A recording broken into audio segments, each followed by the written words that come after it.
غسل جنابت کا طریقہ۔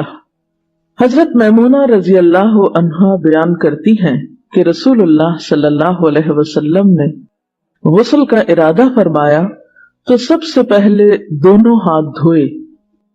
یہ غسل جنابت یعنی ناپاک جب انسان ہو جائے تو اس کے بعد پاک ہونے کے لیے جو غسل کرنا ہے اس کا طریقہ۔ تو آپ صلی اللہ علیہ وسلم نے سب سے پہلے اپنے ہاتھ دھوئے۔ ہاتھ کیوں دھوئے؟ کیونکہ باقی کام سب ہاتھوں سے ہی کرتا ہے انسان، تو اگر صفائی کرنے والے ٹول صاف نہیں تو صفائی کہاں ہوگی۔ پھر شرمگاہ کو دھویا یعنی استنجا کیا، پھر بایاں ہاتھ جس سے شرمگاہ کو دھویا تھا یعنی استنجا کیا تھا زمین پر رگڑا، پھر اس کو دھویا۔ زمین پہ کیوں رگڑا؟ اس لیے کہ اس زمانے میں صابن اس طرح اویلیبل نہیں ہوتا تھا، تو مٹی پاک کرنے والی ہوتی ہے، مٹی کے اندر ایسی صلاحیت ہوتی ہے جو جرمز کو کل کر دیتی۔ تو اگر آج آپ کے پاس صابن ہے تو اس کے لیے ضروری نہیں کہ آپ مٹی پر ہی ہاتھ رکھ دیں کہ اب آپ پریشان ہو کہ ہمارے واش روم میں تو ٹائلز لگی ہوئی ہیں اور مٹی نہیں ہے تو کیا ہمارا غسل نہیں ہوگا، تو اس کا آلٹرنیٹ آپ استعمال کر سکتے ہیں۔ پھر کلی کی اور ناک میں پانی ڈالا، پھر چہرہ دھویا، پھر کوہنیوں تک ہاتھ دھوئے، پھر سر پہ پانی ڈالا اور بالوں کی جڑوں تک پانی پہنچایا۔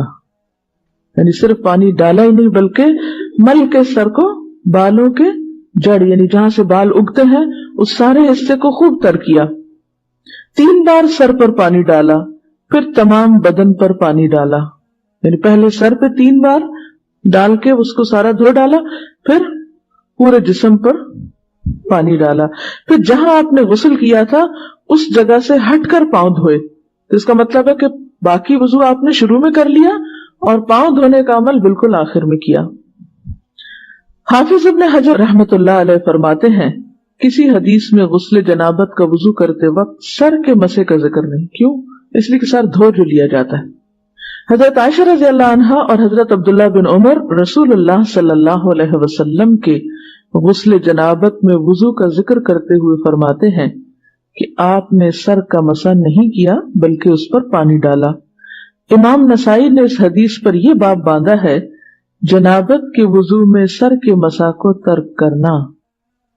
امام ابو داؤد فرماتے ہیں میں نے امام احمد سے سوال کیا کہ جنبی جب غسل سے قبل وضو کرے تو کیا سر کا مسح بھی کرے؟ جنبی یعنی جس کو حالت جنابت لاحق ہوئی ہے، ناپاک ہے، جب غسل سے قبل وضو کرے تو کیا سر کا بھی مسح کرے؟ آپ نے فرمایا وہ مسح کس لیے کرے جبکہ وہ اپنے سر پر پانی ڈالے گا۔ حضرت عائشہ رضی اللہ تعالی عنہا نے کہا میں اور رسول اللہ صلی اللہ علیہ وسلم ایک برتن سے نہاتے اور دونوں اس سے چلو بھر بھر کر لیتے تھے۔ یعنی آج کے دور میں تو آپ کے پاس مگ ہیں اور بہت سی سہولتیں ہیں، تو اس دور میں چلو سے پانی لے کر اپنے اوپر ڈال لیتے تھے۔ اس سے کیا پتہ چلتا ہے کہ اللہ نے انسان کو عقل دی ہے، انسان تدبیر کرے۔ اب آپ کو مثلا نہانے کی ضرورت ہے، آپ واش روم میں گئے ہیں، کسی کہیں مسافر ہیں، وہاں صرف پانی کی بالٹی تو ہے لیکن پانی نکالنے والی کوئی چیز نہیں، تو آپ روتے ہوئے باہر آ جائیں میں تو آج غسل ہی نہیں کر سکتی کیونکہ مگا ہی نہیں ہے، تو نہیں، آپ صلی اللہ علیہ وسلم کا طریقہ دیکھیے کہ چلو بھر کے ایک ہاتھ سے یا لب بھر کے 2 ہاتھوں سے ڈال کے غسل کر لیتے۔ غسل پردے میں کرنا چاہیے۔ سبحانک اللہم و بحمدک نشہد ان لا الہ الا انت نستغفرک و نتوب الیک۔